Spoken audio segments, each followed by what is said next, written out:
We have to tackle something quite difficult. Yeah. The attack in Pahalgam, Right. it's deeply upsetting. It really is. And what makes it so hard, I think, is just how senseless it feels. Exactly. A bus, full of tourists, pilgrims, just people. People visiting a beautiful place, some connected apparently to the Amarnath Yatra pilgrimage as well. Right, a spiritual journey for many. And then this violence. It's such a stark contrast, isn't it? That desire for peace or beauty and then brutality. Mm-hmm. But even in that awful moment, there are these flashes of incredible bravery. You mean the driver? Yeah, the bus driver. We're hearing they just kept driving, even under fire. Yeah. Trying to get people to safety. It's hard to even imagine that kind of courage. Truly. And it just highlights that contrast again, the peaceful intentions of the travelers, the driver's heroism. Set against this act of violence in a place known for, well, serenity. It's jarring. Yeah. Pahalgam is meant to be about solace, connection. And an attack there feels like a violation of something more than just safety. It affects the whole feeling of the place. So beyond the immediate horror for those directly involved, Yeah. what are the sort of ripple effects? Let's unpack that a bit. Well, the first thought, obviously, is for the victims and their families. The loss and trauma is immense. Of course.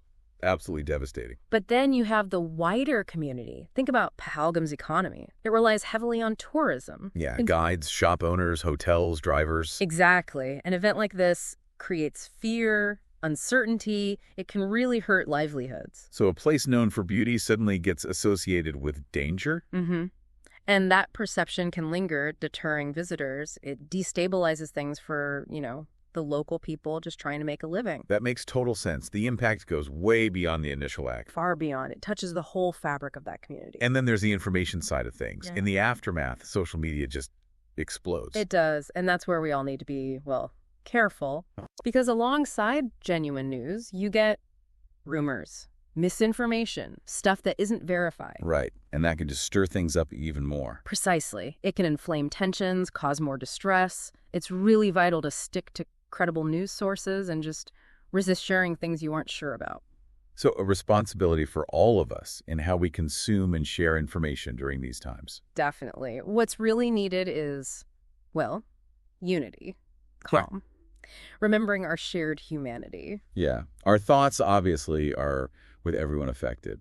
The victims, families, the community there. Absolutely. Condolences and support are paramount right now. It's about coming together. And if people listening want to help, want to offer support, what's the best way?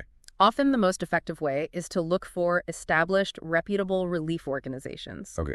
Groups that are actually working on the ground. Exactly. They understand the needs and can channel support effectively, rather than, potentially overwhelming local resources unintentionally. That's a really practical point. Good advice. Ultimately, though, we need to ensure this doesn't just fade into the news cycle. Right. It can't become just another statistic or headline. We have to remember what happened and, importantly, speak out against this kind of violence. Uphold peace. Stand against that darkness, essentially. Yeah.